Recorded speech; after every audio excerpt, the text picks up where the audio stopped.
On their third anniversary, Kaden threw a party for his mistress. He called his wife, Noreen, unworthy and useless. He didn't know Noreen was the genius surgeon he needed. She ruined her hands years ago just to save his life. Now, Noreen is leaving him without asking for a cent. Kaden is about to realize he lost everything. Tonight is my third wedding anniversary.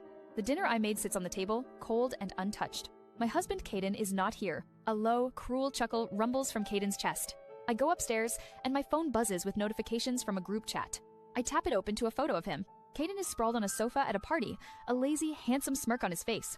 But my eyes lock on a woman's hand in the corner of the frame, raising a glass to him. The Evans family heirloom. The one he promised to me. A new message pops up. It's a video. I press play without thinking. I recognize the voice of Jessica Dale. You came straight from the airport just for my birthday. Aren't you worried Noreen will be upset? Then I hear my husband's disdainful reply. Aren't you worried she'll ruin the mood? The group erupts in laughter. Kaden, when was the last time you even saw Noreen anyway? See her? We're not exactly close enough to keep up. Another voice cuts in, asking if we're still a married couple. That marriage is like a bottle of spoiled wine, better tossed out. My blood runs cold. All right, we won't invite her this time. I'll make it up to her next time. I lower the phone, the pieces clicking into place. They are all in the same room. They chose to post this in the group chat on purpose. My husband says our marriage is spoiled wine. They wanted me to see it. They wanted me to hear it. He's right. It's time to toss it out. I lie alone in the dark, twisting my wedding ring. It's cold on my skin. As cold as my husband has been for the last 2 years. His name is Kaden. He was once my protector. When my parents died in a car crash, my relatives fought over my inheritance right at the funeral. Kaden's grandmother, Cheryl, was the one who took me in. At school, kids called me the orphan girl. Kaden was the one who chased them away. He was my entire world. 3 years ago, his grandmother's dying wish was for us to marry. I thought it was a dream come true. And for the first year, it was. He took me to see the morning mist over a fjord. We walked through endless fields of purple heather in the highlands. When it rained, he covered my head with his jacket, letting his own shoulders get soaked. He knelt by the fire to clean the mud from my shoes. He was so gentle, so warm. But that was the first year. Now all I feel is the silence in this big house. And the cold metal on my finger. My phone buzzes on the nightstand. It's a notification from a group chat. One his friend Jessica added me to. I open it. There's a new photo. It's Kaden, laughing at a party. And Jessica is standing right beside him, her hand on his arm. They look so happy together. My marriage has been a cold, empty room for 2 years. I can't live like this anymore. With a deep breath, I dial my husband Kaden. It rings for what feels like an eternity. Finally, a woman answers. But it's not a stranger. It's a voice I know all too well. Is this Noreen? Jessica. The woman he was supposed to marry before me. My fingers grip the phone so hard my knuckles turn white. Yes. Where is Kaden? Oh, he's taking a shower right now. Her words hit me like a physical blow. They're together. I can have him call you back when he's done. She wants me to break. To cry, to scream. But a strange calm washes over me. My voice is steady, colder than ice. Don't bother. I end the call. I know he will never call me back. So I make another call. It's me. Draft the divorce papers.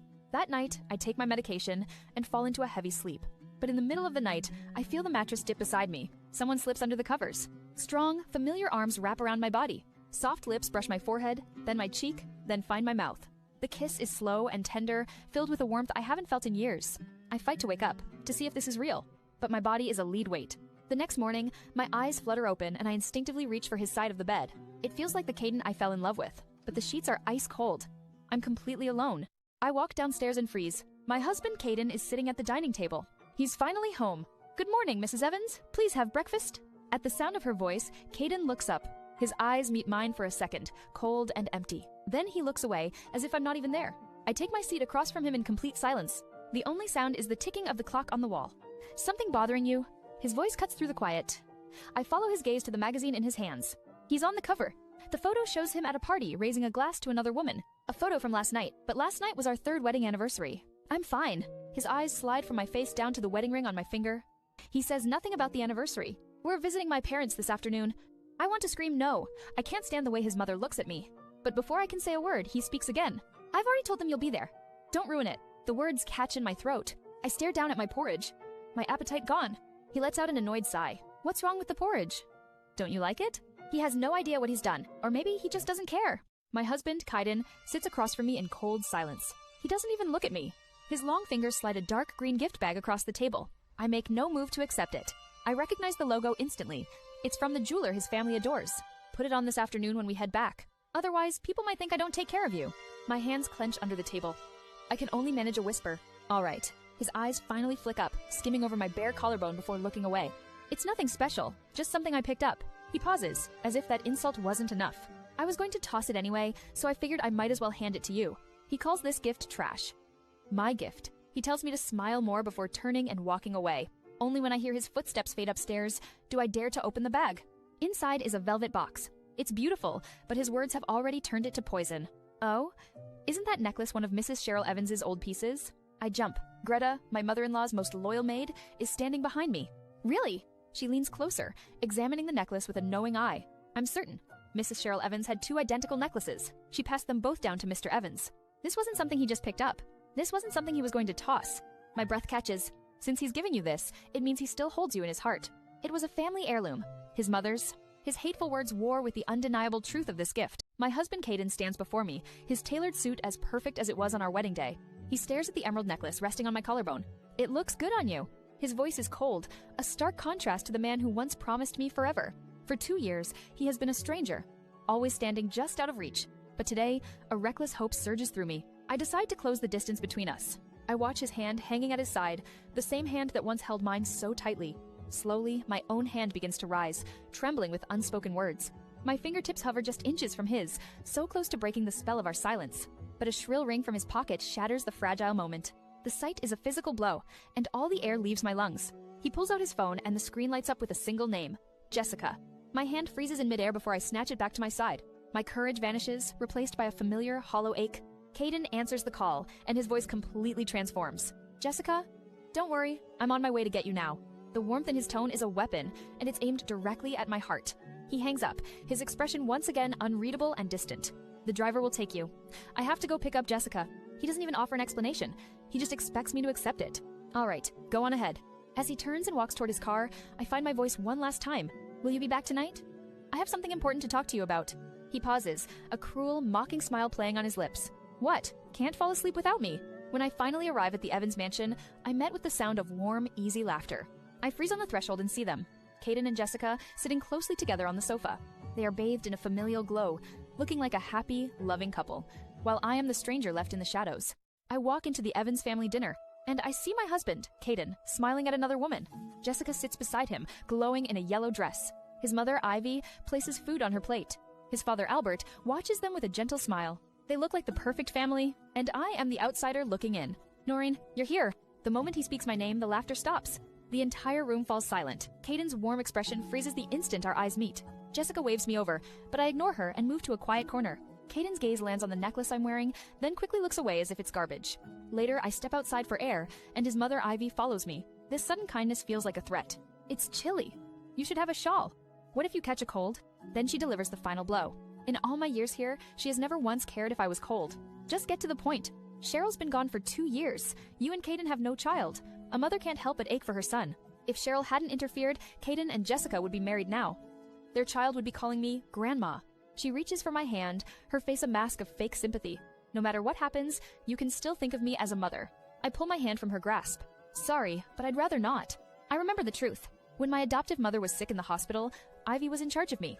On many nights, she wouldn't even give me dinner. Her kindness was only ever a performance, and I was the one left starving in the dark. My mother-in-law, Ivy, scrubs her palm with a lace handkerchief, as if my touch contaminated her. 3 years married to my son, and still no child. You are a complete humiliation. Her eyes, cold and sharp, drop to my stomach with pure contempt. She twists the knife, bringing up the woman he's always loved. If I had known you were this useless, I never would have allowed this marriage. Kaden's heart has always belonged to Jessica. She's respectable. Everything you are not. So, divorce him. Take the money I'm offering and disappear quietly. Or I swear, I will make things very, very ugly for you. Her threat hangs in the air, a blade aimed at my throat. Don't worry, I'll find the time. I dig my nails into my own flesh. The pain the only thing keeping me standing. Mom! My husband's voice cracks through the room like a whip. Kaden stands in the doorway, his face carved from ice. He storms across the room and stands between us, a human shield. Whose marriage is this to command? Yours or mine? I'm doing this for your own good. Jessica is back, and she is waiting for you. Kaden doesn't even look at her. He just lights a cigarette, the flame dancing in his cold eyes. If you love Jessica so much, go be her mother. Move in with her family. And if my wife bothers you, then we will stop troubling you. Permanently. My heart hammers in my chest. I can't breathe. For the first time in 2 years, my own husband is defending me. Ivy's face twists with rage. She glares at me one last time before storming out. Think carefully about my offer. You know what the right choice is. The moment she's gone, Kaden crushes his cigarette into an ashtray. The protective warmth I felt vanishes as he turns his icy gaze on me. That shawl. It looks awful on you. My anger flares. He defends me from his mother only to insult me himself? Your mother gave it to me. I hate it too. Here, take it back. I rip the ugly shawl from my shoulders and shove it into his arms. Wait here. I'll get you a proper coat. We're going home. My husband, Kaden, just defended me from an outsider. For the first time in years, he looks at me. This is between us. No one else needs to interfere. His words, between us, echo in my mind. I even see the wedding band still on his finger. A foolish hope sparks in my chest. I hurry down the hall, needing to ask if we can go back to the way we were. But I slam right into someone. It's his mistress, Jessica. In such a hurry, Noreen? You'll trip. My eyes lock onto her chest. She's wearing a necklace. Exactly like mine. Where did you get that? A gift from Caiden. It's an Evans family heirloom, you know. She leans in, her voice dripping with poison as she points to my chest. As for yours, you really can't tell a fake, can you? The gem against my skin turns to ice. The warmth in my heart vanishes. All my courage drains away, and I turn and walk. I hear Caiden's footsteps enter the now empty corridor. Jessica is there waiting for him, her voice sickly sweet. Caiden, Noreen wasn't feeling well. She went home and asked you to take me back. I can picture his cold, indifferent face. He was holding my coat. With a flick of his wrist, he tosses it onto a nearby chair. Let's go. Jessica immediately slips her arm into his. He doesn't pull away. Oh, Caiden, I think I twisted my ankle. It's a little sore. He helps her walk, leaving my coat and my heart behind. I went back inside just to grab my bag. That's when I saw them. I forgot my bag. My husband, Caiden, with Jessica, practically draped over his arm. Noreen, I thought you were gone. What brought you back? I didn't even look at them. I just walked past. She clung to his side, her voice dripping with false sweetness. Noreen, where's your necklace? His voice cut through the air, stopping me in my tracks. A cold, cruel smirk spread across his face. He wasn't asking about me. He was asking about the gift he'd given me, his mark of ownership. I took it off. He wrapped his arm around Jessica's waist, pulling her even closer. You don't need to wait up for me tonight. I've got things to take care of. He was telling me, in front of her, that he wouldn't be coming home. I wasn't planning to. I walked away, my heels clicking on the floor. By the time I stepped outside, their car was already gone. They had vanished into the night, leaving me behind. Just as he promised, Caiden didn't come home. The next morning, I walked into the office and felt a strange chill in the air. My assistant, Layla, rushed toward me, her face etched with worry. Miss Fowler, you should. Brace yourself first. Colleagues traded whispers. Some stared at me with smug delight. The words hit me like a physical blow. She leaned in and whispered the news in my ear. I walked into my office and stared at my computer screen. An email had been sent to the entire company at 3 a.m. It was a promotion announcement. The promotion that was supposed to be mine, but where my name, Noreen Fowler, should have been, there was only one name, Jessica Dale. My assistant Layla enters my office, her face pale. Miss Dale. Jessica Dale. Miss Fowler. These need Miss Dale's signature. She hasn't come in yet. The woman who took my job. The job my boss, Caiden, personally promised me. Mr. Evans. He said, you're moving to the 17th floor today. This is Miss Dale's office now. I don't say a word. I just pack my life's work into a single cardboard box. When the elevator doors open on the 17th floor, a sea of curious faces turns to stare. I can hear their whispers, their pity. I walk through the gauntlet, my heels clicking on the marble floor. Miss Fowler, the final payment for the Southtown project, it needs the new? A man from finance rushes toward me, then stops dead. I'm so sorry. I meant to talk to Miss Dale. I forgot. I glance at the document in his hand. My name in the approver field is crossed out, replaced with hers. My eyes drift to the company bulletin board. There's a photo of my team celebrating our project's success. Or there was. A portrait of Jessica has been pinned directly over my face. At my new, smaller desk, my belongings are dumped carelessly in a box. My fingers brush against a small photo frame buried at the bottom. It's a picture of me and Caiden from last year's gala. The man who did all this to me. This is outrageous. Everyone knows you worked day and night on that project. He promised you the promotion, then gave it to his new girlfriend. The entire company knows Jessica is Caiden's new romance. He makes sure everyone knows. But what no one knows, what he has kept a secret for 3 long years, is that I am not his employee. His girlfriend, I am his wife. My colleague Layla tries to warn me, but it's too late. The entire office falls silent. Everyone is watching. Jessica Dale, the woman who wants my job and my life, has just arrived. A crowd of eager employees immediately swarms her, their voices dripping with flattery. Her stiletto heels click sharply on the floor as she walks right up to me, a poised, untouchable smile on her face. Could you make me a cup of coffee and bring it to my office on the 32nd floor? She's putting on a show, trying to publicly humiliate me. My friend Layla rushes forward, trying to defuse the situation. Coffee, right? I'll bring it to you right away, Miss Dale. A small smile touches my lips, but Jessica's eyes are locked on me, her pleasant smile not reaching her eyes. The one Miss Fowler has looks good. I'd like the same. She doesn't want coffee. She wants my submission. Making coffee isn't in my job description. If you need an assistant, you can hire one. Without giving her another glance, I stride back to my desk, leaving her fuming in silence. I immediately begin typing out my resignation letter. I'm done with this place. A moment later, the crisp sheet slides from the printer, still warm in my hand. With the letter clutched firmly, I head straight to the top floor to the CEO's office. As I approach, a soft glow spills from the crack in Caden's door. I hear Jessica's sweet cooing laughter from inside. Why would you say something like that, Caden? You know, that hurts my feelings. I rap on the door 3 times, precise, deliberate. The laughter inside continues unbroken. They're ignoring me. Fine, I push the door open and walk in. She slides off gracefully, her face tightening with annoyance.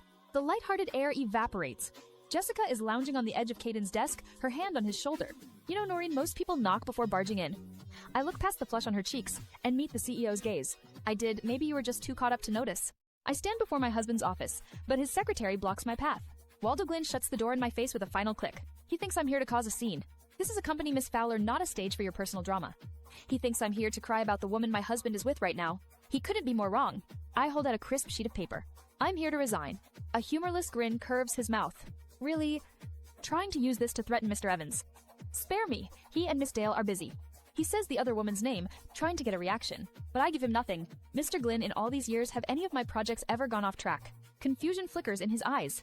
He gives a stiff shake of his head. His smug expression finally crumbles. Wait, are you really quitting? Aren't you worried about the other women hovering around Mr. Evans? I don't break my stride. The steady click of my heels down the hallway is my only answer. I simply don't care anymore. The moment I'm out of sight, my husband's deep voice calls from the office. She's gone. I can imagine Waldo nodding, a heavy silence falling over the room. This is it, the moment he realizes I'm leaving him for good.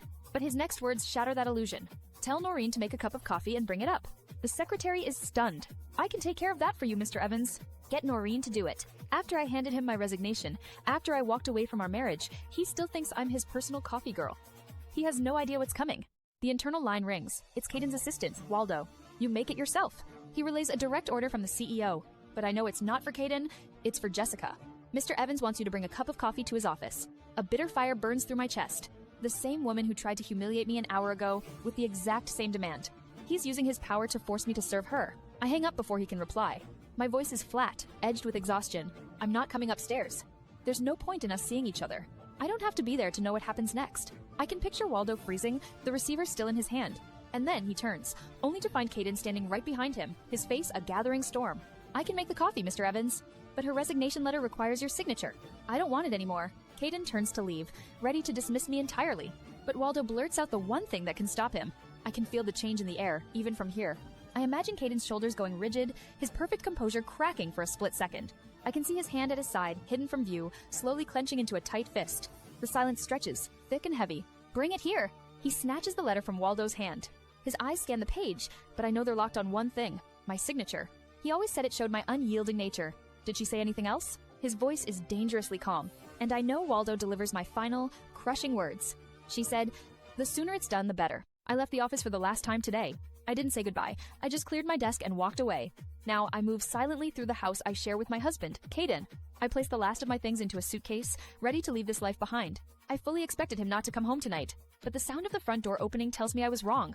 Mrs. Evans, Mr. Evans is back. Come down for dinner. Years ago, I would have rushed to soothe his anger. My heart pounds, but I descend the staircase with a steady calm. Tonight, I simply take my seat across from him. He's already at the dining table, his face a thundercloud. Why did you resign? I pick up my utensils and begin to eat, ignoring the fury radiating from him. The silence stretches, thick and heavy, until he can't take it anymore. He brings his fork and knife down against the table with a sharp crack. I just didn't want to keep doing it. A scornful smile twists his lips. He thinks this is a game. Didn't want to? You signed a binding contract. Walking away early means a termination fee, $1.8 million. You can't afford that. He leans back, confident he has me trapped. I place my fork and knife down with quiet precision. I lift my head and meet his gaze without flinching. I know, I'll pay the fee in full, every last cent of it. He expects me to beg, to plead, to fall apart. The color drains from his face. This was not the answer he expected. I let a small, calm smile touch my lips. The arrogant confidence in his eyes is replaced by a flicker of shock. 1.8 million. Exactly how are you planning to come up with that? But he's not looking at the woman he married. He's looking at a stranger. I've saved enough. The shock on his face is absolute, as his control completely shatters. My husband, Caden, stares at me from across the dining table, his words laced with icy contempt. Well, aren't you impressive? With a grating shriek, he shoves his chair back and rises to his full height. He's furious that I offered $1.8 million to buy my freedom from his company. In 2 long strides, he's in front of me, his massive frame towering over my seat. He slams his hands down on the arms of my chair, caging me between his body and the table. Noreen, what's this all about now? His voice is a low, quiet rasp that sends a shiver down my spine. Nothing. I'm just tired, that's all. His eyes narrow, a storm gathering in their depths. In one swift motion, his hand closes around my chin, tilting my face upward to meet his gaze. The grip is not painful, but it's absolute, stripping away any chance of escape. Is this about Jessica? I try to look away, but he holds me fast. Jessica's only in that position because... A surge of defiance cuts through my fear. I pry his hand from my chin with steady fingers. It's not about her. This is my choice. He straightens slowly, his throat tightening. Without another word, he turns his back on me and walks to the window. Fine, the termination fee goes into the company account within 3 days. If not, I'll take legal action. He pivots on his heel and strides for the door. He's really leaving. Kaden, he halts, his hand on the doorknob, but he doesn't turn around. The last time at your family's house, your mother told us to get a divorce. She said I shouldn't keep you from being with Jessica. I wait for him to understand, to see the truth. But all I hear is a sharp, cruel laugh that slices through the air. You're unbelievably naive, Noreen. He doesn't explain. He just puts on his jacket and walks out, the door clicking shut behind him. The soup on the table grows cold. I tell the maid to take it away. I've lost my appetite. I am left alone in the hollow silence of our home. My eyes fix on the empty chair across from me. For a moment, I imagine my husband Caden sitting there again. I remember how he used to reach over and serve me food with a rare, gentle smile. We had that warmth once, but that was before he turned into a stranger. For 2 relentless years, I have fought to win him back. I begged for the man I married to return, but I am exhausted. I am done clinging to a ghost. Today is my last day working at his company. I have already submitted my resignation. To mark the end of this chapter, I decide to host a farewell dinner for my colleagues. I pick up my phone to tell Kaden. My only option is to call his assistant Waldo. He doesn't answer. He never does. Noreen, are you calling to say you've changed your mind about resigning? No. I need to speak to Kaden. Where is he? A brief, telling pause hangs in the air. Mr. Evans is overseas on a business trip. He's in a meeting right now. His voice is perfectly steady. It is a practiced, perfect lie. Fine, just let me know when he's back. I end the call. The silence of the room crashes down on me. My own husband uses his assistant to lie to me. I am his wife, and I am the last person in the world to know where he is. I sit at dinner, stirring my soup while my colleagues trash their new boss. Jessica's completely lost it. She just deleted 3 years of data models because they weren't forward-thinking enough. That's nothing. She made me redo a presentation 11 times. 11! And then she used the very first draft. I stay quiet, letting the spoon clink softly against the bowl. She has no real skill. The only reason she's a director is because she's Mr. Evans' girlfriend. Mr. Evans. My husband, Kaden. A cold knot forms in my stomach. And guess what? I saw them in the break room this morning. He personally got her a Band-Aid because she cut her finger. My hand freezes. This morning? Yeah. This morning. A bitter smile touches my lips. Just an hour ago, I called his office. His assistant told me Kaden was in an overseas meeting and couldn't be reached. It was a lie. He wasn't overseas. He was in his office, doting on his mistress. He despises me so much he can't even be bothered to meet and sign our divorce papers. Wait, Mr. Evans is married, right? No one seems to know what his wife looks like. She probably can't compare to Jessica. Otherwise, why would he act like his wife doesn't exist? They're talking about me, and they don't even know it. I think Noreen is gorgeous. She's just unlucky. Isn't that right, Noreen? Suddenly, every eye at the table is on me. I carefully place my napkin on the table, forcing a calm smile. I'll go take care of the bill. I stand and walk away from their whispers and pitying looks. As the revolving door pushes me into the cold night, I hear the trainee sigh behind me. Jessica really has it good. They think she's the lucky one. But what they don't know is that my husband, the man who just lied to avoid my call, has suddenly cleared his entire schedule. He's on his way home to me right now. I'm just trying to leave after a business dinner when a sharp voice cuts through the noise, stopping me in my tracks. Noreen, all by yourself tonight? It's Jessica, striding toward me on stiletto heels, her every step echoing with arrogance on the marble floor. She's the woman my husband, Kaden, flaunts in public while I remain his dirty little secret after 2 years of marriage. She deliberately angles her body, physically blocking my only path to the exit. Kaden's upstairs with everyone. Since we've run into each other, why not come up and say hi before you head out? My heart freezes for a beat. Kaden is here. He's been dodging my calls for days, refusing to even discuss the divorce I so desperately need. This is my one and only chance to corner him and force him to sign the papers that will finally set me free. All right, let's go. I follow her up to the private room, the sound of loud male laughter growing closer with every step. My hand is on the handle when I falter, hearing a familiar voice from inside that makes my blood run cold. It's Caden's best friend, Luca Nash, his tone dripping with mockery. You're really still wearing that ring? What'll your sweetheart say when she spots it? My stomach twists into a knot. Everyone in that room knows he's talking about Jessica, not me, his legal wife. I hear the clink of ice against glass, then Caden's voice, smooth and utterly unbothered. What? You think I'm about to toss out a ring worth over $1 million? A wave of boisterous, cruel laughter erupts from the men inside, echoing in the hallway. But Luca isn't finished twisting the knife. He pushes for more. Looks to me like you're still hung up on Noreen. A heavy silence falls over the room. I hold my breath, waiting for his answer. I can almost picture him, leaning back with a cigar, a lazy curl of smoke leaving his lips as he considers the question. Then he speaks, and his words shatter the last piece of my heart into a million tiny fragments. Hung up? She's someone who means absolutely nothing to me. Nothing. After 2 years of marriage, that's all I am to him. Before I can even react, before I can turn and run from the humiliation, Jessica acts. She reaches past me and shoves the heavy door wide open with a triumphant smirk. The warm, golden light of the room floods the hallway, and every single conversation cuts to dead silence. Dozens of pairs of eyes snap directly to me, standing frozen and exposed in the doorway. They all heard him, and now they're all staring at the wife who means absolutely nothing. I walk into the private room, and the first thing I hear is a mocking voice. Well, look who decided to show up. Mrs. Evans, what a rare surprise. It's Mason Watts, one of my husband's friends.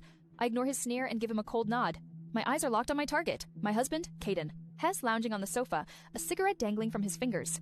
The woman next to him, Jessica, is a little too close. He finally looks up at me through a lazy cloud of smoke, his dark eyes completely unreadable. What's this about? I need to speak with you alone, can we? My fingers curl into fists at my sides. I fight to keep my voice even. A low, cruel laugh escapes his throat. He's enjoying this, humiliating me in front of everyone. Seriously? You came all the way here just to speak with me? What home isn't good enough for you? I tried, but you've already made it clear you won't be setting foot home for the next 3 months. And how would you know whether I've been home or not? The entire room goes silent. Everyone is watching us, sensing the open hostility between us. But before I can answer, Jessica stands up, her voice dripping with fake sweetness. Please, Kaden, go easy on her. You're being too harsh. Can't you see Noreen's about to break down? She wants them to see me as weak, pathetic. I stand perfectly still, refusing to give her the satisfaction. Kaden's eyes narrow slightly. He crushes his cigarette into the ashtray and suddenly stands up. Let's go. Panic flashes across Jessica's face. She grabs his arm, trying to stop him. Hey, Kaden, don't get upset. Just talk it through tomorrow. Please, Noreen. Just go home tonight, all right? That's my opening. I look her dead in the eye. This is between Kaden and me. If you want to have a say, wait until the divorce is final and you're wearing the ring. I let the words hang in the air for a moment. Until then, you're nothing more than a bystander. The color drains from Jessica's face. She stammers, but I've already turned my back on her. My gaze settles on Kaden. Are we going? He doesn't even look back at Jessica. A careless smile plays on his lips as he follows me out the door. We get into the car. The engine starts, but neither of us says a word. The silence is heavy, filled with everything we refuse to say. Now that I finally have him alone, the real battle is about to begin. The heavy mansion door clicks shut behind us. In the total darkness, I cut straight to the point. Kaden, we need to div... I don't even get the word out. His hands snake around my waist, and he slams me back against the cold wood. His face buries in the hollow of my neck. His teeth graze my skin, sending a shiver down my spine. I smell the sharp scent of whiskey on his breath. I push against his arm, but it's like pushing against a wall of steel. You really quit your job? Guess you're feeling pretty bold now, huh? He tugs his silk tie loose, letting it whisper to the floor. Weren't we going to talk? Before I can answer, he lifts me completely off the ground. My heels dangle in the air as he presses me higher against the door. I turn my face away, refusing to look at him. He uses the moment to force my legs apart with his own. With one sharp pull, it snaps clean in two. Let's talk right here. Tell me. What was so urgent that you had to come to the restaurant for me? But he just catches a strand of my hair between his teeth, tugging it sharply. My angry voice only seems to amuse him. His mouth trails down my neck, and then he bites down on the fine chain of my necklace, always throwing around talk of quitting, giving me that sour little face. Don't you think that's a bit too defiant of you? Let go of me. I shove at his chest with all my strength, but he easily catches my wrist. You can take that resignation back any time. As long as you behave. He twists it until the metal door handle digs painfully into my skin. Kaden Evans, let me go. Upset now? I fought my family to get you into the Evans group. And now you want to walk away? He gives no answer. In the shadows, his fingers find the first button on my shirt. His hand follows, warm and possessive, covering my bare skin as a helpless whimper escapes my throat. I tried to speak his name, but my voice quivered with fear. Before I could finish, Kaden crushed his mouth to mine. This wasn't a kiss. It was a fierce, possessive bite, meant to punish. His whiskey rough tongue shoved past my teeth, silencing me completely. My thoughts scattered into useless fragments as I pounded weakly against his back. He finally drew away, his breathing sharp and uneven in the tense silence. Light from a high window caught the sweat on his brow and the pure anger burning in his eyes. His thumb skimmed over my swollen lips as he spoke in a low, threatening voice. Do you really think handing in your resignation will make you vanish? In one swift motion, he lifted me by my hips and pressed me hard against him. Tonight, I'll damn well make sure you understand. No matter where I go, you'll be right there with me. I braced for more anger, more force, but suddenly everything changed. His lips left mine, tracing a burning path down the curve of my neck. His touch was no longer rough, but impossibly soft, brushing against my pulse.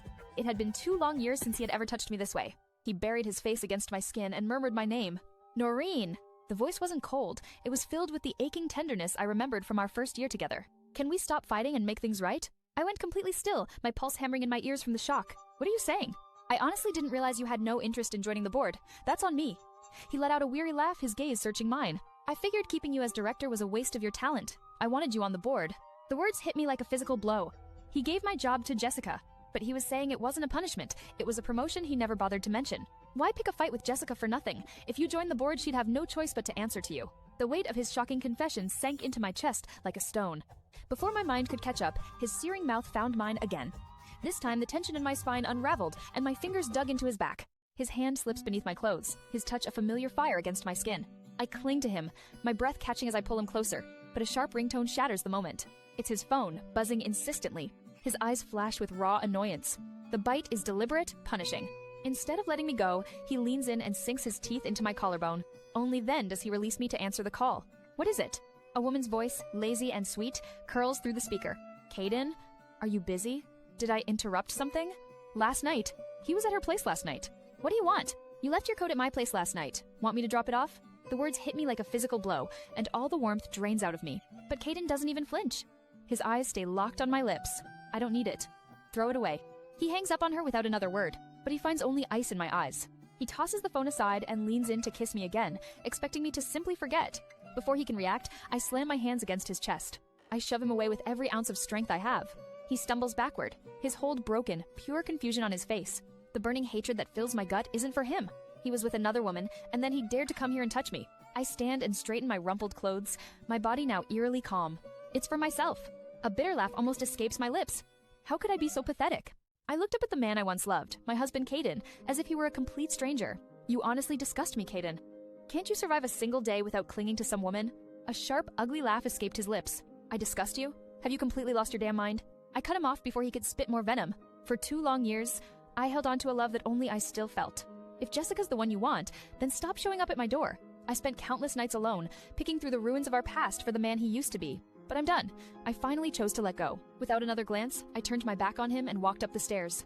I've left the divorce papers in the study. Take a look. If there's any problem, reach out to me. But I stopped at the top, my heart pounding in my chest as I heard his phone ring downstairs. I knew it was her. Jessica. I listened as he answered, his voice a weapon. What now? There was a pause. He was listening to her excuses about his coat, the one she wore to mark her territory. Do yourself a favor and head to the ER. Get your ears checked. I said to throw it away. I stood there, frozen in shock. He wasn't sweet to her. He wasn't kind. He was just as cruel. Is your family so broke you need to fuss over a single piece of clothing? But his next word sent a chill down my spine. My own breath hitched in my throat. This man doesn't love anyone. He only loves himself. Or did you call just to catch my breath while I'm tangled up with someone else? He was implying he was with me, using me as a weapon against her. He hung up the phone without another word. All this time, I thought he chose her over me. I thought he left me because he loved her. But hearing him now, a terrible realization washed over me. The housekeeper, Greta, bursts into my room, her face flushed with a hopeful smile. Mrs. Evans, he's back. Mr. Evans is home. My husband, Kaden. I feel nothing, not a single spark of hope. For 2 long years, I have waited in this cold, empty house for him. Now, there is nothing left for him to break. I have smiled politely while his mistresses showed up at my door, crying on my shoulder. I handled every humiliation with perfect grace, but my heart was slowly turning to stone. Greta, please go down and tell him I left something for him in his study. She hurries away, still clinging to the foolish hope that we can be fixed. But I know better. A few minutes later, the sharp slam of the front door echoes through the house. He's gone! Again, as expected, he ran away rather than face me. Divorce papers. Untouched. I walk calmly down the grand staircase and into his study. He didn't even bother to look at them. On his polished mahogany desk sits the thick stack of papers I left for him.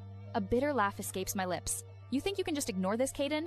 You think I'll just let it go? I print a fresh, crisp copy of the entire divorce agreement. I slide the pages into a large manila envelope. Then, I write his name and the address of his corporate headquarters on the front. He can ignore me in his home, but he can't ignore a legal document delivered to his office. I walk over to the printer in the corner of the room. The next morning, I eat my breakfast and pack a small bag. This house belongs to him. Staying here is just lying to myself. My life of waiting is officially over. I am divorcing Caden Evans, and I need a new place to call my own. I step out the front door into the morning sun and hail a cab, never once looking back. I stand before the iron door of my childhood home. 10 years since a runaway truck killed my parents and shattered my world. It's been 10 years, but one person stood in their way, a 16-year-old Kaden. After the accident, my greedy relatives swarmed in trying to steal my inheritance. They pushed me aside in my own home. I can still see him slamming a stack of legal papers on the table. The court gave this to Noreen. Anyone who tries to take it will deal with me. He was my protector. Now I use an old key to open the door to this dusty tomb. The air is thick with the smell of decay. Unopened property notices are scattered across the floor. I walk into his old study. My childhood drawing of a crooked sunflower is still taped to the refrigerator. Beside it, my father's handwriting Noreen's artwork at age 5. They still carry his faint woody scent. Inside a drawer, I find a half-empty pack of his cigarettes. At the end of the hall is my old bedroom. A dusty teddy bear slumps on the bed, one of its button eyes missing. My knees grow weak and I sink to the floor. That's when I see it. Hidden in a corner, 2 lines are etched into the wall. Caden's such a fool. He actually helped me get rid of my uncle again today. I dig my fingernail into the grooves, scraping away a decade of grime. A memory floods back of a boy who would sneak out just to bring me a cheap slice of cake. A boy who squared his shoulders and stood between me and the world. But that boy is gone. In his place is a cold, distant man who offers me nothing but ice. What happened to the boy who saved me? And why does the man he became hate me so much? My marriage to Kaden has cost me everything. I paid a $1 million penalty just to quit my job. Years of my savings gone in an instant. Thanks to our prenup, none of his wealth is mine. So I spend my days alone, scrubbing every inch of this massive empty house. When darkness falls, I take a cab back to the place I still share with him. My back aches so badly I can barely stand. The housekeeper, Greta, sits on the sofa knitting. You're back, Mrs. Evans. Dinner's ready. I'll warm it up for you. For the first time, I feel a strange pull to learn. I haven't eaten all day, but the thought of food makes my stomach turn. No need, I'm not hungry. My gaze falls to the soft gray yarn moving through her fingers. In this cold house, she is creating something warm. Would you like me to teach you how to make one? It's easy. If you're serious, I'll show you how. I'm surprised by her kindness. Is it hard? She patiently guides my hands, showing me each loop and pull. My stiff fingers quickly find a steady rhythm. From a basket of leftover yarn, I choose a warm gray skein. Later that night, I sit alone under the warm glow of a lamp. The world outside melts away. The soft, steady click of the needles is the only sound. For the first time in so long, I feel a moment of peace. That's when the front door swings open. It's Caden. He stops dead in the entrance, his hand frozen on the doorknob. He just stares at me, his face a mask of pure shock. I sit in the living room, my fingers working the knitting needles. The maid, Greta, watches me with a warm smile. You're learning so fast, Mrs. Evans. Who's the lucky man? Is that for Mr. Evans? I don't answer. My fingers still for a moment. Before I can speak, I feel a cold presence in the doorway. It's my husband, Kaden. His eyes are locked on my hands. What are you working on? He steps into the room, his expensive shoes making no sound on the thick carpet. A scarf. I refuse to look up at him, keeping my eyes on the clumsy little owl I've knitted at the end. He takes off his coat and drops it on the sofa. Then he sits right next to me.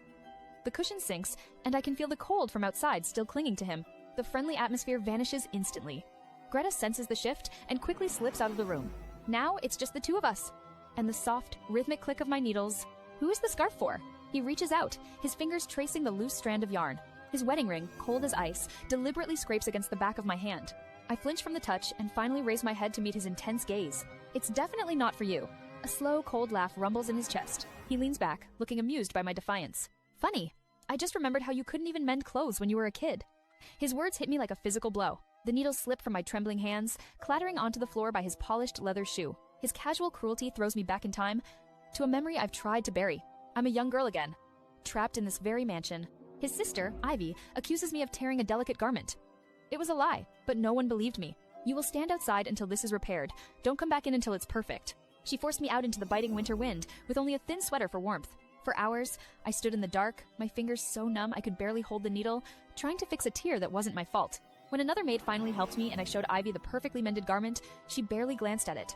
With a look of pure contempt, Ivy tossed my hours of painful work directly into the trash can like it was filth.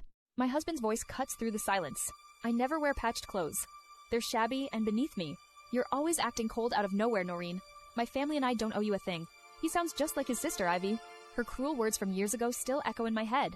After my parents died in a car crash, the Evans family took me in, but they never treated me like family. I was just the orphan living in the maids' quarters. I remember scrubbing their marble floors in the dead of winter, my hands raw and burning, all while Ivy lounged on the sofa, sipping hot tea, watching me suffer. The icy water soaked through my thin clothes. Make sure it's spotless. The Evans family has no patience for slackers. At dinner, she'd place all the food just out of my reach. I was too small and too scared to ask for it, so I would wait until they left, sneaking back to the dining room to eat the cold scraps. One night, she caught me. Do you still think you're a princess? Every bite you eat is nothing but our charity. For years, I learned to make myself invisible. Only their mother Cheryl ever showed me kindness. On her deathbed, she made me promise to marry her son, Kaden. I thought my life would finally be different. I thought marrying him, finally moving out of that mansion, would be my escape. But I was wrong. Noreen, are you even listening to me? His sharp voice yanks me back to the present. My hands tighten around the half-finished scarf in my lap. I slowly lift my head, and I meet his cold, impatient eyes. I look at my husband, Kaden, and decide to finally bring it up. Since you're back, can we talk about the divorce? His voice slices right through me. Boring. He grabs his coat from the sofa, towering over me with a look of pure disgust. Noreen, you're unbearably boring. Without another glance, he marches to the door and slams it shut behind him. The sound echoes through the empty house, leaving me completely alone. Just as a bitter smile touches my lips, my phone buzzes. It's his mother, Ivy. Of course it is. Hello. She doesn't waste a second on pleasantries. A cold smile spreads across my face. When are you finally divorcing my son? Why are you dragging this out? You're a woman. The longer you delay, the worse it is for you. Why not just find someone else? I can even introduce you to someone. She speaks as if she's granting me a charity I should be grateful for. Mrs. Evans, you sound more eager for this divorce than I am. I hear her sharp intake of breath on the other end of the line. A telling silence follows. I press my advantage. But there's one problem. Your son hasn't signed anything. Are you planning to make that decision for him? And wasn't it you who said I was never worthy of the Evans family? It's funny you think I'm such a great match for someone else now. You. I cut her off before she can gather her thoughts. Don't worry. The second your son signs, you'll be the first to know. I let my voice drop to a low, dangerous whisper. I hang up the phone, not giving her a chance to respond. After all, a devoted ex-mother-in-law prying into her former daughter-in-law's love life, that would make quite the headline for the Evans family, wouldn't it? I toss the phone on the sofa, but I know she has a point. Kaden is ignoring the papers. Taking a deep breath, I pick the phone back up and dial his number. He can't run from this forever. I was just drifting off to sleep when my phone buzzed relentlessly. Guinevere? Why are you calling so late? It was my best friend, Guinevere. Noreen, have you seen the gossip sites? Before I could even answer, she exploded. That cheating husband of yours is filth. He's parading his affair in public. Just then, a notification pinged on my screen. It was a photo from her. My husband, Caden, was pressed against another woman. They looked like they belonged together. Jessica. Her face was tilted up to his, their lips just a breath apart. The screen went dark, but the image was burned into my mind. I let out a dry, empty laugh. Caden and I are practically done anyway. He always had a soft spot for her. Silly woman. You're still married. That makes her a home-wrecking side piece. Sit tight. I'm coming to get you. We're catching those two red-handed, and you'll be standing tall when that divorce payout comes. Before I could argue, she hung up. An hour later, she dragged me out of my bed and stuffed me into her car. Guinevere slammed her foot on the gas, speeding toward the city's most infamous nightlife district. Absolutely we do, he cheated, and he can't get away with it. We don't have to do this. She floored it again, the car surging forward into traffic. Tonight, we're going to make that asshole pay. We were heading straight for a confrontation. My knuckles turned white as I gripped the armrest, and I had no idea what would happen when we found them. I push open the heavy door to the private lounge, and the sound cuts through the room like a knife. The raucous laughter and loud music instantly die, replaced by a thick, suffocating silence. Every single person in the smoke-filled room turns to stare directly at me, their expressions frozen in shock. And then my eyes land on him, my husband, Caden, sprawled across a velvet sofa like a king on his throne. A beautiful woman in a tight red dress, Jessica, is leaning over him, her body nearly pressed against his. Her crimson lips are just inches from his, poised to kiss him in front of this entire audience. I can hear someone in the crowd let out a sharp, audible gasp as the reality of the situation sinks in. My best friend Guinevere stands right behind me, her hand gripping my shoulder for support, a silent promise of backup. Caden's dark eyes finally lock onto mine, and for a split second, I see a flicker of surprise before it's gone. The hand he was using to pin Jessica in place moves with deliberate slowness to the armrest, as if nothing was happening. He doesn't look guilty or ashamed. He looks utterly bored, and maybe a little annoyed that I'm here. You've got perfect timing for your little inspection, huh? He lifts a cigarette to his lips and takes a long, slow drag, blowing the smoke out in deliberate rings aimed right at me. What's wrong? Afraid someone might snatch me away? Jessica, the woman in red, finally pulls back from him, a hot, embarrassed flush creeping up her neck and onto her cheeks. She glances nervously between Caden and me, her eyes wide with a dawning, horrified understanding. I can see his so-called friends, Luca and Mason, just staring from the other couch, their drinks frozen halfway to their lips. My gaze drops to the glass table in the center of the room, and I see an empty bottle. Its neck is pointing straight at Jessica. It all clicks into place. They were playing a game, some stupid round of truth or dare, and I just walked in on the grand prize. I clench my fists tightly at my sides, my short nails digging painfully into the soft flesh of my palms to keep myself steady. He isn't just cheating. He's performing it. He's humiliating me in front of everyone he knows, making a spectacle of our broken marriage. His cold smirk and taunting words make it perfectly clear. I am the unwanted wife, the intruder who just crashed his party. The silence in the room feels like a physical weight, pressing down on my chest and making it hard to breathe. But he seems to have forgotten one very important detail. I didn't come here tonight by myself. Guinevere steps out from behind me, her protective stance shifting into one of pure, unadulterated fury. Her eyes are like daggers, aimed straight at my husband's heart. You! She takes a deep, sharp breath, and I know the storm she is about to unleash on him will shake this entire room. A drunk man points at my husband's mistress, Jessica. The room goes quiet. Come on, Jessica is just messing around with her boyfriend. Everyone here thinks the mistress is his girlfriend. Are you all blind? She's the mistress. His real wife is standing right here. But my friend Guinevere can't take it anymore. Every eye in the room turns to me. I ignore their pity and their smirks. I only look at one person, my husband. Kaden. He leans back, a bored, arrogant look on his face, as if my humiliation is his entertainment. A cold smile forms on my face. I walk across the room, my heels clicking on the floor.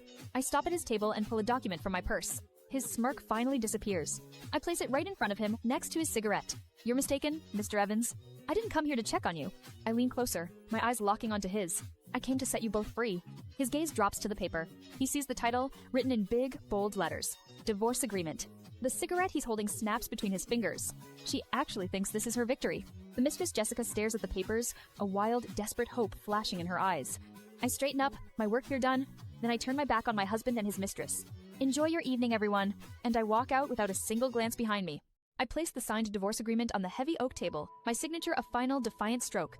I didn't ask for a single cent of his fortune. My freedom was the only payment I required.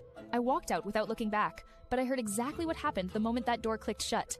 The laughter and music in the private lounge died instantly, replaced by a thick, suffocating silence. Every single person in that room, all his wealthy friends, held their breath, their eyes locked on my ex-husband, Caiden Evans. He didn't explode in a fit of rage or smash a glass against the wall like they expected. He simply sat there, slouched in a velvet sofa, his gaze burning a hole through the papers I had left behind. His stillness was more terrifying than any outburst could ever be, a cold poison filling the air. Finally, his friend Mason, ever the fool, shakily raised a glass to break the tension. Mr. Evans, I guess this is a toast. To the single life, right? Caden's eyes remained fixed on the document. He didn't even acknowledge the man's existence. Instead, he slowly lifted 2 fingers and flicked the wine-stained edge of the agreement with chilling precision. The small, lazy motion sent a wave of fear through the room, making everyone stiffen. A smile finally touched his lips, but it was a cold, cruel sneer that held no warmth. Only ice. Go on, laugh, keep playing your little games. Weren't we in the middle of truth or dare? The challenge hung in the air, but no one was brave enough, or stupid enough, to respond. That's when Jessica, the woman I knew he'd been seeing, dared to tug on his sleeve. Caden, what's wrong? I thought you'd be happy about this. Aren't you? He let out a short, sharp laugh that was completely devoid of humor. Happy? Tell me, Jessica, would you be happy if someone unceremoniously dumped you? She recoiled as if struck, her face pale and her mouth hanging open with no words to say. Caden dismissed her, his attention dropping to the glowing screen of his phone, his thumb hovering over my name. Just as he was about to dial my number, the phone buzzed in his hand with an incoming call. His expression tightened when he saw the caller ID. It was his overbearing mother, Ivy. Mom, what is it now? I'm not in the mood for this. I just spoke with Noreen. She mentioned she drew up the divorce papers. Did you sign them yet? A dark, dangerous understanding dawned in Caden's eyes. The final piece of the puzzle clicked into place. So that's why she suddenly brought this up. This was you. You've been pulling the strings again, haven't you, Mom? How dare you? I did what's best. With Jessica back, ending things with that woman is the right choice for you and for this family. And just like that, I wasn't the villain of his story anymore. His true enemy had just revealed herself over the phone. I'm on the phone with Ivy, my wife's mother, and I decide to poke the bear. Your husband's ex is back, you know. Why don't you file for divorce and help him relive his grand romance? Her voice absolutely explodes with fury through the receiver. How dare you talk to me like this? Noreen has clearly poisoned your mind against us. She doesn't care about the insult. She only cares about the papers on my desk. Find a time to sign those divorce papers. Just end this entire mess. It benefits everyone. I make my voice sound as bored as possible. I can't do that right now. I have a business trip I need to prepare for. Then you will sign them before you leave this city. Too late for that. I'm practically on my way out the door. A taut, angry silence stretches across the phone line. I can feel her rage from miles away. So this is your game? You're refusing to divorce Noreen? I stay completely silent, letting her stew. My knuckles turn bone white as I grip the phone tighter. Dragging this out won't change the final outcome. You should think very carefully, Caden. The line goes dead. She hung up on me. I lower the phone and the entire room is quiet. All my friends are just staring at me. My best friend since childhood, Luca, finally breaks the uncomfortable silence with a teasing grin. Man, that was intense. But hey, didn't you always have a thing for Jessica back in the day? Noreen wants out. This is your perfect opening. He gestures with his drink towards Jessica. A faint blush creeps up her neck, and she gives me a shy, hopeful look. A deep frown immediately tugs at my brow. I set my jaw. Who on earth ever said I had a thing for Jessica? The hopeful warmth drains from Jessica's face in an instant. Her smile completely collapses. What do you mean by that? It was common knowledge. Everybody said so. Rumors really do cling like wet paint. That doesn't make them true. Every single person in the room now turns their gaze to the utterly humiliated Jessica. He's right. Kaden and I have always just been good friends. Please, don't read too much into it. Luca's eyes then drift down to the crisp, white papers lying on the table in front of me. His curiosity gets the better of him, and he reaches out to pick up the stack. He scans the bold header and his breath catches in his throat. Holy crap, these are real. Noreen actually filed for a divorce. But then his expression shifts from shock to absolute, stunned disbelief as he reads the conditions. And she's walking away from everything. She's not asking for a single cent of our family's money. For years, everyone in his circle called me a shameless social climber, the quiet orphan who somehow trapped Caden Evans, the city's most powerful heir.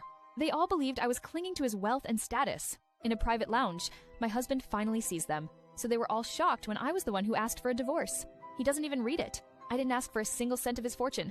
I just left the signed papers and walked away. He snatches the agreement from the table, his expression turning to ice. He just crumples the pages and throws them into the trash can like garbage. He strikes a match and calmly lights a cigarette. Noreen doesn't actually want to divorce me. His friend Luca points toward the trash. Are you sure you're not imagining things? She signed it, Caiden. A cold, humorless snort leaves Caden's lips. This isn't her decision. My mother pushed her into it. He's so certain. He has created a story in his head where he is still in control. He truly believes I'm just a weak woman who could be cornered by his mother. That I would never, ever give up the comfortable life he provided. The frustration on his face melts away, replaced by a smug confidence. He's found the perfect excuse to ignore my choice. He stands, grabbing his coat from the sofa. You guys keep playing. I'm heading back to calm her down. He doesn't even look at her. He just strides out of the room. Jessica, the woman who has always wanted my husband, reaches for him. Caden, wait! As if I'm a hysterical child throwing a tantrum. He thinks he can say a few words and put me back in my place. He's coming back to our home, expecting to find me waiting for him, but he's about to walk into an empty house and finally face the truth that the woman he thought he owned is gone forever. The moment my ex-husband Caden walked out of the party, his mistress Jessica started to unravel. I heard all about it later. One of Caden's friends, Mason, raised his glass to her. Jessica, have a drink with me. But the sweet, gentle mask she always wore finally cracked. Just leave me alone. The room went silent. Everyone stared. This wasn't the poised woman they all admired. Realizing her mistake, she forced a trembling smile. I mean, you guys keep going. I'm beat. Catch you next time. Before anyone could say a word, she grabbed her bag and fled. As the door swung shut behind her, someone sneered. Why the drama? She just can't stand losing Caden. But it was Luca, Caden's closest friend, who saw the truth. So, think that sweet act of hers is real or fake? Doesn't matter. He was more interested in whether I truly wanted the divorce. While his friends watched his mistress fall apart, Caden came home to me. I was already in bed, fast asleep. I had no idea he was even there until I felt a chill in the air. He pushed the door open and stepped inside, a silent shadow in the dark. Then his eyes landed on the nightstand. He saw me curled into a tiny ball on the king-size bed. He didn't turn on the light. He just stood there in the moonlight. I was sleeping on the very edge of the mattress, as far away from his side as I could possibly get. He saw the ball of gray yarn and the unfinished scarf I was knitting. He saw the clumsy owl I'd knitted into it. One eye sat perfectly centered. The other drooped sideways. A lopsided, awkward thing made with sincere, fumbling hands. A tall shadow looming over my bed. And for a long, silent moment, he just watched me sleep. In my sleep, I feel a familiar touch. His fingers gently brush the hair from my cheek. A soft kiss lands on my forehead. It's my husband, Caiden. He pulls me against his chest, holding me tight. He slips under the covers, his arm wrapping around my waist. You're finally home. For the first time in months, I feel safe. But then, sunlight streams into the room. I open my eyes. The bed beside me is empty. The sheets are cold. It wasn't real, just another pathetic dream. I force myself to remember the truth. We're getting a divorce. He's not coming home. He's with her now. He's with Jessica. I throw the covers off. The chill of the floor, a welcome shock. My phone buzzes on the nightstand. A new email notification glows on the screen. I check it, expecting nothing. My eyes widen. No, it can't be. It's an interview invitation from the Hanley Group, the most powerful, ruthless conglomerate in the country. A company that crushes everyone in its path. This is it. This is my chance to start over. Forget Caden. My new life starts today. I'm at the Hanley Group for a job interview. My last hope. I turn to the sound of clicking heels. The lobby is packed with candidates, but a sharp voice cuts through the noise. Noreen? It's Evelyn Parker. Before I can even speak, she snatches the resume folder right out of my hands. The last time I saw her, my husband Caden was firing her for trying to ruin my career at his company. A cruel, triumphant smile spreads across her face as she reads it. She just laughs, pulling it away. Well, well. The great Mrs. Evans job hunting. Shouldn't you be working for your husband? I keep my expression neutral and hold out my hand for the folder. That belongs to me, Ms. Parker. What's wrong? Did Mr. Evans finally get tired of you? I refuse to answer, staring at her coldly. She was one of the few who found out about my secret marriage to Caden, and she's early been waiting for this moment. I heard you two are getting divorced. I guess the rumors were true after all. My silence only makes her more arrogant. Her words are poison meant to break me right here in this lobby.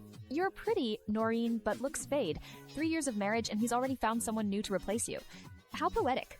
The Evans Group's powerful deputy director, now reduced to begging for a job. She leans in close, her voice dropping to a malicious whisper. She wants me to crumble. I work here now. Beg me nicely. And maybe I'll be generous enough to put in a good word for you. But just then, the door to the interview room swings open. A manager calls for the next candidate. I don't give Evelyn another glance. Her face twists in pure disbelief and fury. I straighten my suit jacket, lift my chin high, and walk right past her. I don't look back. I leave her standing there, her mouth open, her cruel offer hanging uselessly in the air. I walk into the Hanley group for my interview. A woman with a painted-on smile glares at me. Her name is Evelyn. Now she's stuck in a humiliating entry-level position here. I'm the reason she was fired from her last job. She was a respected team leader climbing the corporate ladder. As I walk past, her hands clench into tight fists at her sides. Don't you dare land this job, Noreen. You'll fucking regret it. But I do get the job. The very next morning, my best friend Guinevere drags me out to a restaurant to celebrate. I excuse myself to go to the restroom. When I step out of the stall, I nearly collide with a ghost from my past. Allie Evans, my ex-husband's sister. We were once inseparable, sharing every secret and dream. But the day her wealthy family took me in, her warmth turned to ice. What on earth are you doing here? It's a restaurant, not your private estate. I wash my hands, but as I turn to leave, her fingers clamp around my arm. I heard you're divorcing my brother? She shoves my arm away, her face a mask of pure contempt. That's right. Does that bother you? I look at her smug expression so much like her mother's. You actually had the audacity to ask for a divorce? For years, her hatred cut me to the bone. But now, staring at her, I feel nothing. Not anger, not pain. Just a deep, aching boredom. Their family's endless arrogance has finally worn me down completely. Faced with her pointless rage, I give a single careless nod. Then I turn my back and walk out, leaving her fuming in silence. My cousin Allie corners me. Her smile like a knife. Her voice drips with contempt. I stare at her. My blood running cold.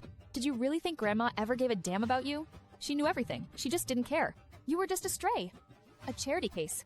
If Grandma truly loved you, why did she let my mother treat you like trash? Because no one wanted you, Noreen? Caiden was the one who insisted. Her eyes flash with a bitter, broken light. The world stops. My breath catches in my throat.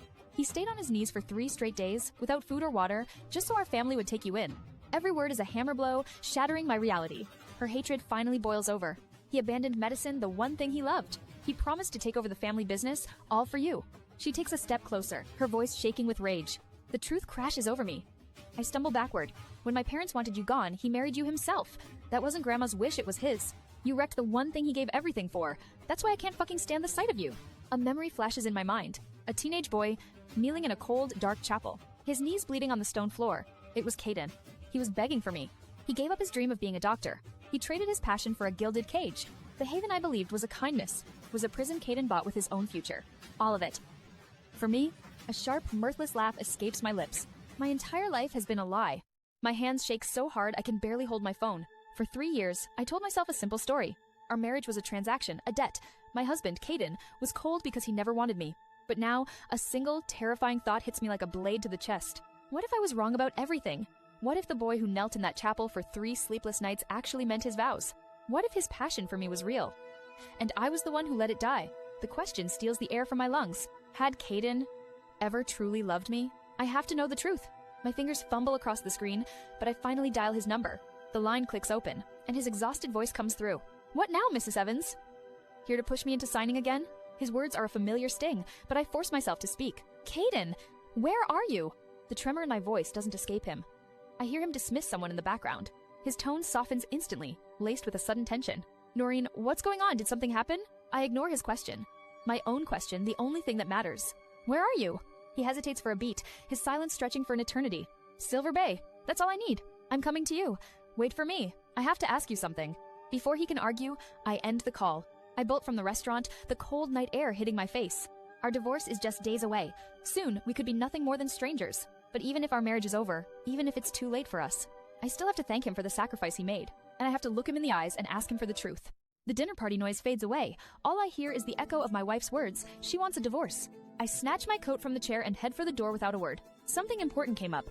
I have to go. The entire table goes silent. No one dares to ask why. My long strides are deliberate, my jaw tight, I just need to get out. But just as I reach for the handle, a familiar voice cuts through the air. Kaden! I freeze. I know that voice. Turning slowly, I see him. Elias James. The small mole beneath his left eye is exactly where I remember it. He stands there in a soft camel turtleneck, a gentle smile on his face. In a hurry? A shadow crosses my gaze. My voice comes out like ice. When did you get back? More than 10 days ago. I wanted to see everyone, but my grandmother fell ill. 10 days. My people's contract, a cold fire burns in my chest. 10 days ago is when Noreen first told me she wanted to leave me. The timing is too perfect. It can't be a coincidence. I stare at the man my wife always said I should be more like. Have you seen Noreen? Just looking at him throws me back in time. To the day before my wedding. I had gone to his building, excited to tell him my news. But I found her there first, my Noreen. She was standing at the entrance, her eyes swollen from crying as she looked up at him. Her trembling voice from that moment is burned into my mind forever. Caden's such a jerk. He's nothing like you. No gentleness, no grace. He just drives me crazy. The thought of marrying him tomorrow honestly terrifies me. Her words shattered my world. That night, because of what she said, because of him, I almost ended everything. I stand in the center of a lavish banquet hall, a glass of champagne held tight in my hand. The blinding flashes of cameras are everywhere, capturing my every move for the morning papers. But this extravagant party isn't for my wife, Noreen. It's a celebration for another woman, Jessica. To make it worse, I chose tonight specifically. It's our wedding anniversary. I wanted her to see this. I wanted her to feel this. I tell myself this is what she deserves, but I still remember how it all began. I married Noreen knowing she despised me, but I was a man obsessed. I refused to let her go. I promised myself I would make our marriage work, no matter the cost to my own heart. After the ceremony, I swept her away from this city, taking her abroad to start a new life. For one entire year, it felt like a dream. That time glows in my memory, the only happy period I've ever known. She would smile at me, a genuine, radiant warmth that I had never seen from her before. At night, she would curl up against my chest, her voice a soft murmur as we shared secrets in the dark. In those fleeting golden moments, I allowed myself to believe she was finally falling in love with me. But then, exactly 1 year later, the dream turned into a nightmare. My friend Elias left the country for a business trip. From that exact day, Noreen transformed into a complete stranger. Her warmth vanished instantly, replaced by a cold, polite distance that cut me deeper than any knife. Her eyes would drift away the moment I reached for her hand. Our closeness was gone. An unbearable silence pressed down between us, as cold and sharp as frost. It was only then that I understood the devastating truth. Her heart had never been with me. It had left with Elias. The realization made me feel like the biggest fool alive. So I stopped going home. I couldn't bear to face her detached, unfamiliar gaze any longer. Then, Jessica returned to the city. And for the first time in months, I saw a flicker of emotion on Noreen's face. But she said nothing. She never asked where I was. Her silence was my answer. So I arranged this party. A grand public spectacle to provoke a reaction. Any reaction at all. A man I barely know claps me on the back, his voice loud enough for the reporters to hear. "You haven't gone home in a long time, Kaden. Aren't you afraid your wife might be upset?" I turned towards the cameras, my lips curving into a careless, bitter grin. We're not exactly the kind of couple who checks in. The instant the cruel words leave my mouth, a wave of regret claws at my throat. I know this public humiliation won't fix anything. It will only drive her further away, shattering the last fragile piece of what we had. I stand face to face with Elias, the man my wife loves. "Something wrong, Kaden. You look off." His smile is a perfect mask, but his eyes are sharp behind his gold-rimmed glasses. "Couldn't be better. Is there a misunderstanding between us?" I only meant it as a surprise. Surprise. That word hits me like a physical blow. I've had enough of your surprises. The last surprise was my wife, Noreen, slamming divorce papers on the table. I remember that night giving her my family's heirloom necklace. She didn't even care. She took it off the moment she had the chance. Our marriage is nothing but a cage to her. He ignores my hostility, his calm unwavering. "You look restless. Something urgent? Shouldn't you be with your sick grandmother? What are you doing here?" "I had an appointment." "With who?" A faint smug smile touches his lips. Now that's a secret. Before I can press him, a woman's voice cuts through the tension. But she freezes when she sees who I'm with. "Kaden, it's Jessica," her heels striking the marble floor with confidence. "Elias, you're here. When did you get back?" "My love's here, so I came back early." "More than 10 days ago. Weren't you overseas?" The air goes still. Jessica's eyes shift back to me, her lips curling into a playful smile. Elias's polite mask finally cracks. He turns to me, his expression shadowed with disapproval. "Does Noreen know?"